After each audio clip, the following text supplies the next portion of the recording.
Quest 3 owners ask the same thing every few months. Is there actually anything worth playing right now? Here's a straight answer.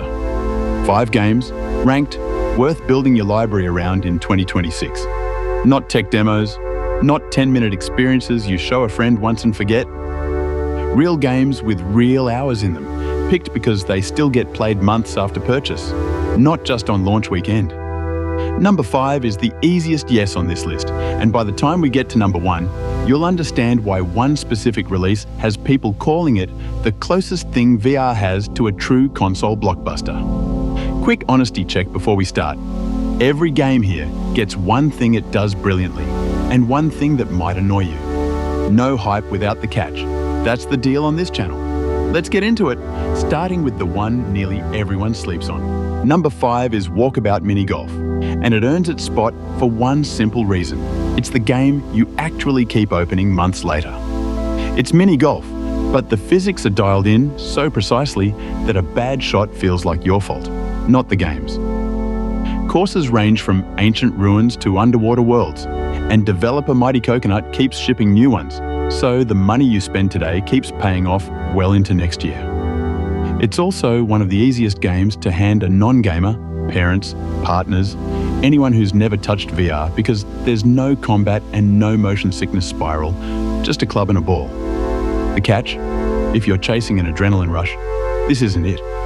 This is the game you play to unwind, not the one you play to be impressed. But as a household pick that proves the headset was worth it, it's hard to beat. Coming in at number 4 is the one everyone already owns. And it's still here because 2026 updates keep adding new lighting effects while the music catalogue keeps growing. So, I already have it, isn't the same experience it was 2 years ago. Beat Saber is still the fastest way to convince a skeptic that VR fitness is real fitness. 10 minutes on a hard difficulty and you're sweating, no gym required. The reason it earns a top 5 spot instead of an honourable mention is that it works as both your first VR purchase and something you're still playing a year in, which is rare in any medium. The catch is obvious. If rhythm games aren't your thing, no amount of lighting effects fixes that.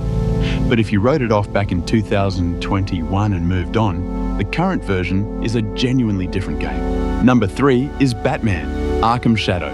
And this is the game that made a lot of people stop treating Quest 3 as a secondary headset. It's a full stealth and combat Arkham game built for standalone hardware. And it doesn't feel like a scaled-down version of anything. The production value sits close to what you'd expect from a console release. You're punching, grappling, and gadget-solving your way through Gotham with a story that respects your time instead of padding it out. It earns this spot because it's proof that Quest 3, on its own, without a gaming PC strapped to it, can run something that looks and plays like a real Batman game. The catch is length. It's satisfying, but it won't eat your whole month. Once you're done, you're done. Still, for showing someone what standalone VR is actually capable of in 2026, this is the one you hand them the headset for. Number 2 is Arken Age, and if you want proof VR campaigns have grown up, this is the game to point to. It's roughly a 15-hour campaign built entirely around physics-based combat. You're not pulling a trigger, you're actually drawing, throwing, and aiming with your own arm. And the game is built to make that feel weighty instead of gimmicky. Reviewers have described it as the closest thing to a true console blockbuster built for VR from the ground up.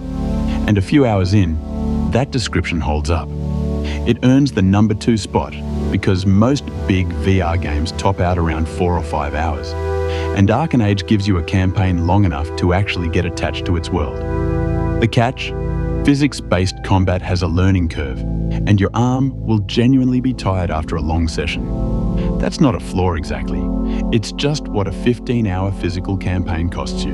Number 1, and it isn't close. Asgard's Wrath 2. This is the game people mean when they say VR finally has its own version of a full-scale RPG. Large explorable zones, companion mechanics, real puzzle design, and melee combat that holds up over dozens of hours, not just the first one. It's been called the epitome of what's currently possible in VR, and after real time spent in it, that's not an exaggeration. It earns the top spot because it's the rare VR game that doesn't feel like it's making compromises for the format. It feels like a full game that happens to be in VR. The catch?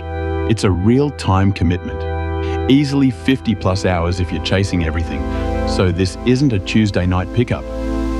But if you only buy one game to justify owning a Quest 3 in 2026, every sign points to this being the one.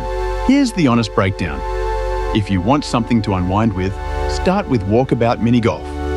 If you want your headset to double as a gym, Beat Saber still does it better than anything newer, even titles that launched this year. And if you want to know what VR looks like when a studio stops holding back, Arken Age and Asgard's Wrath 2 are your answer. Pick whichever runtime you've got the patience for. None of these are filler picks. That's the actual point of a list like this. Every entry earns its spot or it doesn't make the cut. Tomorrow, the Quest 3 accessory. Almost nobody tells new owners to buy first, so stick around for that one. Which game from this list are you starting with? Drop it in the comments, because the answer splits people